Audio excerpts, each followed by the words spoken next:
The Battle of Eutaw Springs, September 8, 1781, when everyone won except the losers.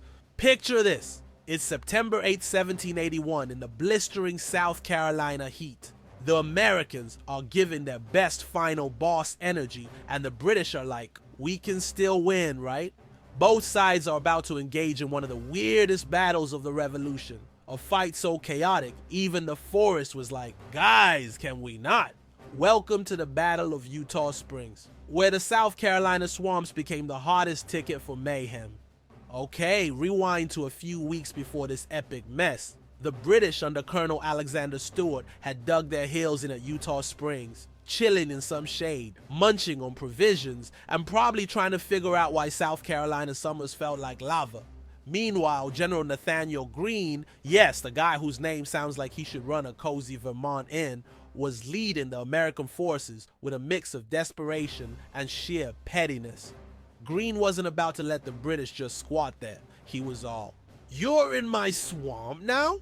So with an army of scrappy Continentals and militia members who probably had swamp wrestling listed as a skill, he started marching toward Eutaw Springs. The battle kicked off at dawn, with Greene dividing his army into two lines. The first line was made up of militia fighters, who were like, cool, we'll start this thing and hope we don't immediately regret it. The second line consisted of hardened Continental soldiers, aka the ones who actually knew how to aim. The British? Oh, they were ready-ish? Stewart had his redcoats lined up, complete with a contingent of loyalist troops who were like, we're still British, right? Right? They were stationed near a brick house, a tactical choice because, as everyone knows, bricks stop bullets better than trees.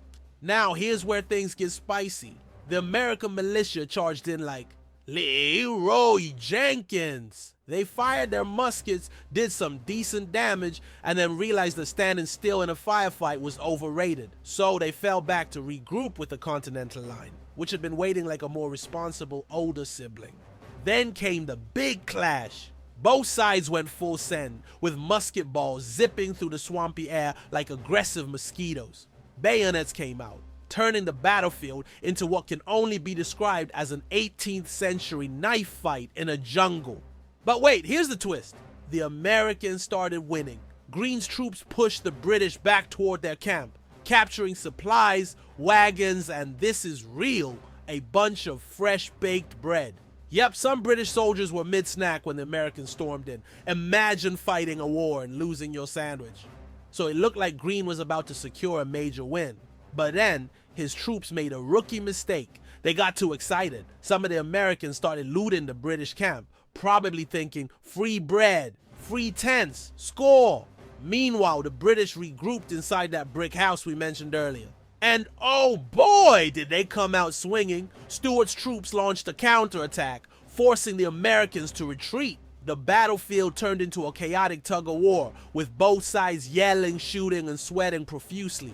When the dust finally settled, it was complicated. The Americans technically lost because they had to retreat, but they inflicted so much damage that the British were like, maybe we don't belong in South Carolina after all. Stewart pulled his troops back to Charleston, effectively conceding the countryside to Greene. And Greene? He claimed victory anyway, because why not? Sure, he didn't exactly wipe out the British, but he'd made life miserable for them. And isn't that what war is all about? The Battle of Eutaw Springs wasn't the final showdown of the Revolution, but it was one of the last major battles in the South. It proved that the Americans could hold their own against the British, even when the odds and humidity were against them. Also, fun fact, both sides buried their dead in a mass grave near the battlefield. If you visit Eutaw Springs today, you might just feel the lingering awkwardness of two armies that couldn't decide who actually won. So what can we learn from this glorious mess? First, don't loot until the battle's actually over. Second, bread is apparently a hot commodity in war.